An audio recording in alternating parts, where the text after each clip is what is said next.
गुलाबराव पाटलांकडून मुख्यमंत्र्यांच्या कार्यपद्धतीचं कौतुक करण्यात आलं। एकनाथ शिंदे मुख्यमंत्री भावासारखे वाटतात असं गुलाबराव पाटलांनी म्हटलं।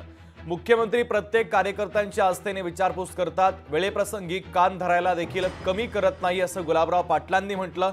आपल्याला देखील कधी कधी बोलणी खावी लागतात। गुलाबराव पाटलांनी मुख्यमंत्र्यांच्या समोरच गुपितं उघडी केली आहे। जळगावमधील संवाद मेळाव्यात गुलाबराव पाटलांनी टोलेबाजी केली। अनाथांचे नाथ आमचे एकनाथ शिंदे साहेब वाटतं का तुम्हाला मुख्यमंत्री आहे? आम्हाला तर बिलकुल वाटत नाही। आम्हाला वाटतं की आमचे भाऊ आमच्या बाजूला बसले आहेत।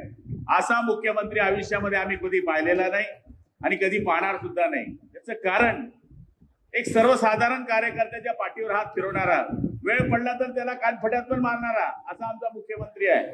म्हणजे कार्यकर्त्यावर कसं प्रेम करावं आणि ज्याला प्रेम करण्याचा अधिकार आहे त्यालाच रागवण्याचा अधिकार आहे। लोकशाही मराठी ऐका, पहा, जागरूक रहा।